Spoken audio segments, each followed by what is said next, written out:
Hey everyone, today we are going to be touring the Dark Academia library I built in The Sims 4. So this library we're going to be touring today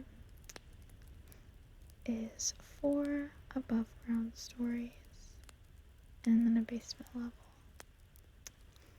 I did, in fact, not in this build, but in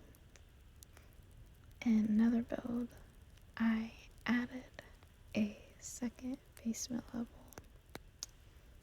because I'm going, and I turned it into a residential lot, and I'm thinking about making a murder mystery video, or series of videos I should say, and really just using this Dark Academia library as the backdrop. I'm gonna see if it works out. I hope it does. It's just that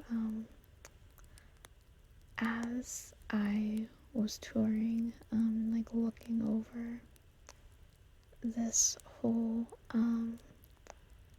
build, it just like kept reminding me of a great place where I could do something like that in it, with like a lightning storm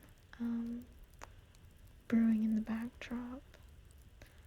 And yeah, I'm intrigued. But yeah, overall, I really wanted to make this a dark and moody build, and I wanted to have the candles really give it more dimension, because when you use a lot of dark on dark tones, sometimes that can take away the dimension, but I really like the effect that the candles had, which is actually why we're touring it at night, so that you could really see it all lit up. Most of the lighting in the library is going to be candlelit, but we do have these chandeliers here and some table lamps. But as you can see here, we have like a lofted area that goes all the way up to the top floor, and I really like the way it turned out. I like the dark railing and pillars with the white ceiling.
And I really wanted to break up the space as much as I could as well, and to have little cool hidden areas.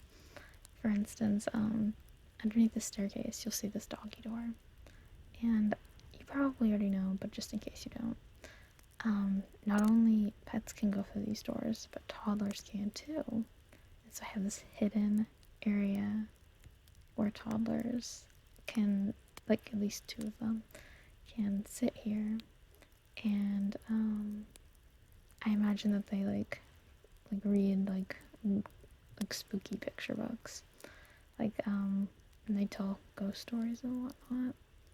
And yeah, I have it lit up with candles. Let's pretend like that's safe. It's a game, and so we're pretending like that's actually. Let's just pretend like these are the battery operated candles. let's just pretend. So yeah, I tried to break up the space as much as possible. Because it's a really huge building. I made a gigantic building. And in order to make it look like a labyrinth that isn't just empty, that's kind of what you gotta do. But in here, since we just viewed the secret understair toddler reading area, this is actually the child care center. And I love this section, the one that we just passed.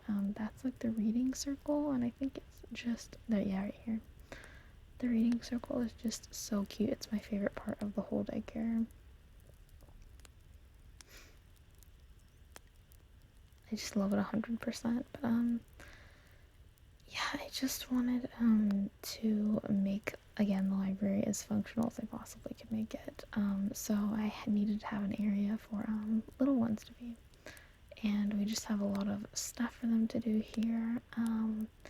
We have activity tables, desks, so they can have fun. They can do work if they're not toddlers, because obviously they don't have work to do. But yeah, so this is just a really functional area. It doesn't look as dark academia as the rest of the library, but I figured that was okay. It has the same kind of flair, but a little bit less. And in here, it's just a bathroom. There's really nothing super special about it. I mean, I like the way it turned out. I like the finishings and stuff. But yeah, on the first floor only, we also have toddler potty training toilets in the bathrooms as well. Again, for functional purposes.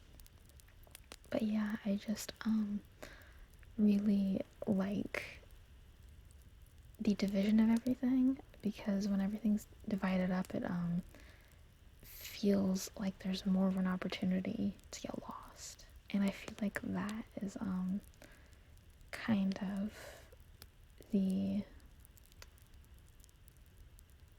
one of the lures of dark academia is feeling like you can just get lost in these magical kind of settings. The second floor isn't as exciting as the first, but it still is again broken up in a certain way, and it is functional. This one is more of a quiet floor. On this floor we have a lot of areas to study, we can read, and then we have private booths. Like we have a private area to go ahead and just study, like a private desk. And again, we have a lofted area up there.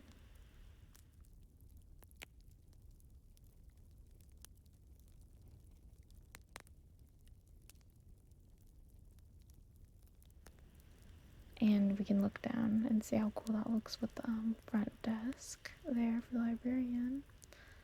But I believe that we're heading in to the private study area, because we have a bunch of study areas out and about in the main lobby.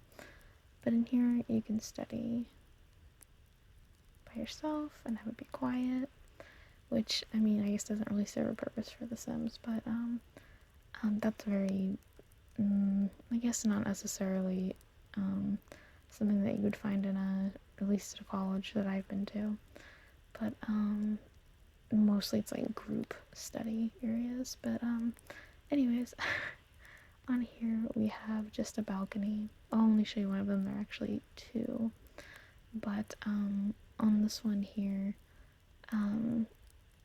as you can see, it's nothing super fancy. It's just like seating, and then you can play chess. But the views are just really, really cool out here.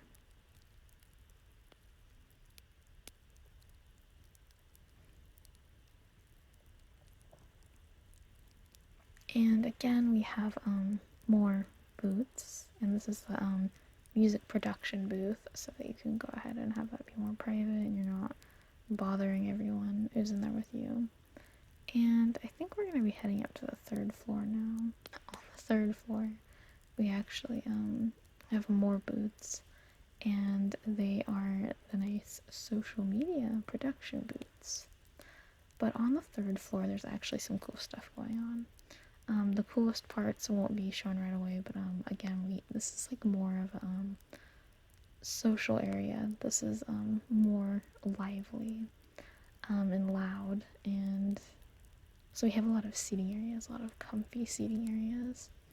We have less books, but still books, because again, like, this is like meant to be an area where people really socialize, but it can still totally be academic. So people still may need to pull reference books and whatnot, but your Sims can beef up their debate skills here. And as you can see across from here, not only do we have some big comfy couches and stools, but we have a little cafe inside of the library, which is very much reminiscent of a Borders store.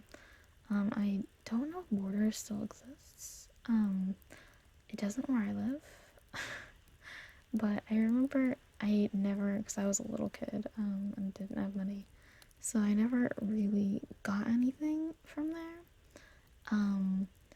But I mean, I just like the idea of there being like snacks inside of a bookstore, so you can go ahead and like make yourself beverage, and then debate away or read a book, or I don't know if it should in the private booths because you might ruin some of the equipment, but yeah.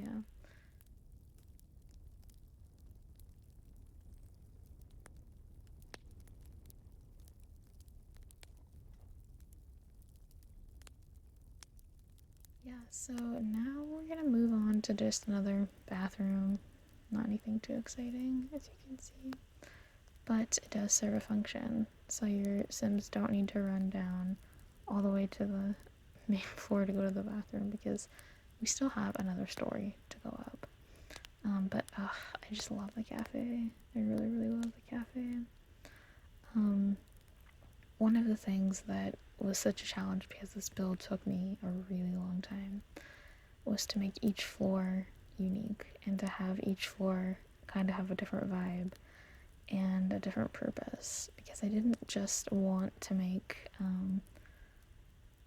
completely redundant building, but I still wanted things to marry each floor so it still felt like the same building. And so it took a long time to try and like split up and like find a purpose for each floor that was unique from the other, so it wasn't as if like, why does this floor exist other from aside from the fact of just making this be a very big library.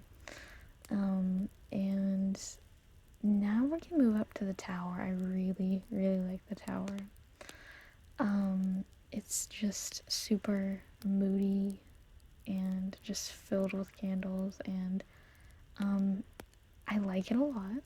I realized that having an organ connected, lofted above a bunch of floors that you may be reading in isn't the most functional thing, but in terms of like real life, but in The Sims, it doesn't matter.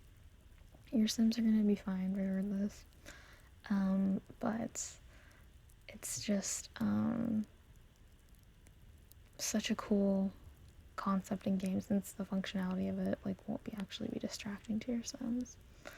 But it's just I love it so much. This is like my Quasimodo tower where you can paint or play organ.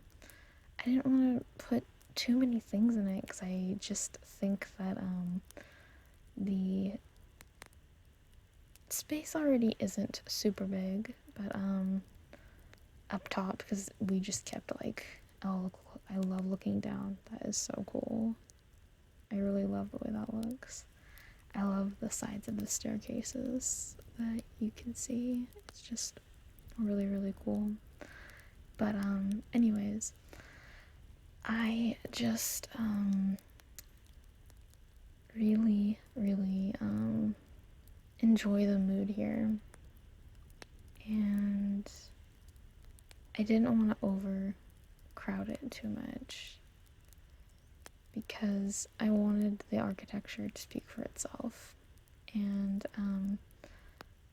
I contemplated putting more on the roof other than just candles, like putting a garden up there. But then I opted to have the garden in the backyard, which I think turned out a lot nicer. And I figured that this would be a lot cooler if there wasn't a bunch of stuff on it. Sims can still go out here, they can still they can still look out, but I don't know, I just kind of liked the idea of it maybe not appearing to be so heavily trafficked, so it feels a little bit more special, I guess.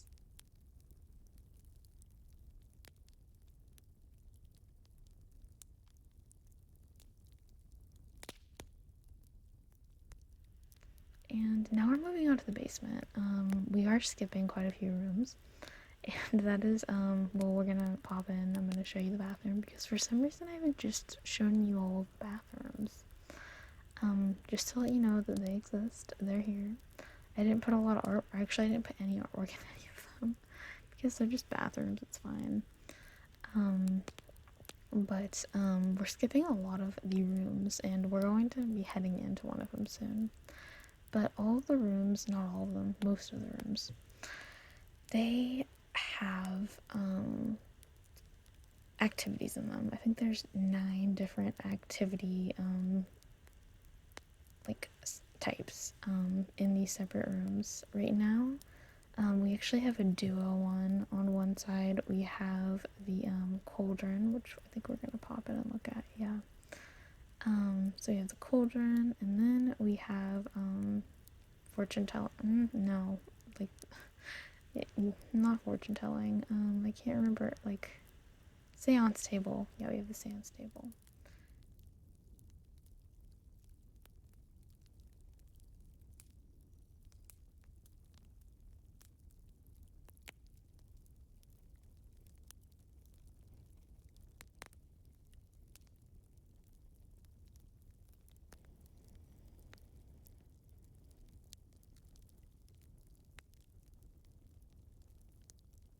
But ooh, over here.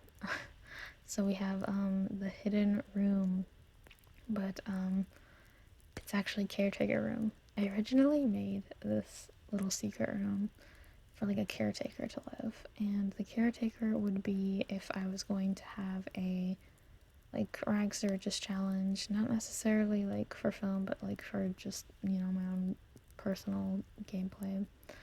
And I was worried that I would make everything too easy, but I was wrong because I ended up in a situation where I needed a space like this. And basically it was snowing, and that was just because I was playing in my own save file. But oh, we're about to go into the oh, I really, really, really like this room.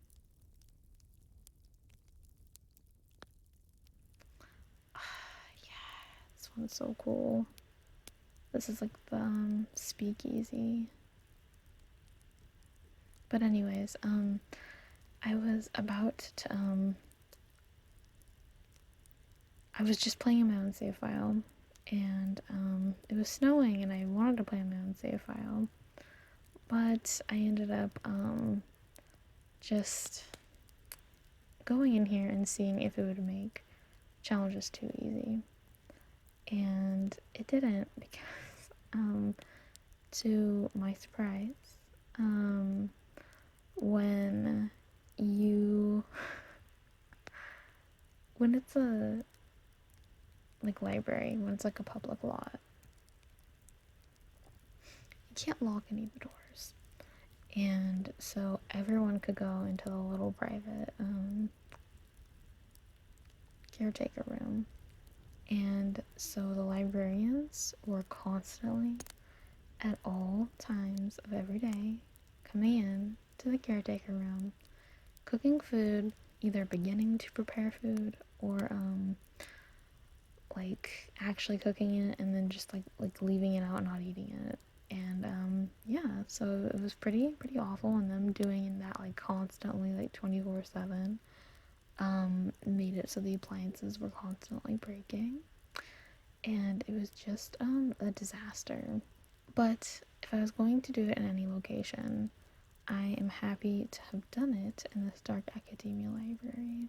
But I really like the way this turned out, and I hope that I can sort out making a nice murder mystery story in here, because I feel like this is just a really good backdrop. I like the idea of like, this place is so grand, it just feels like it could swallow you up. And I can't imagine a better backdrop for a murder mystery than that. Anyways, I just wanted to thank you for joining me in this tour of a Sims 4 Dark Academia library that I built. I hope you have a good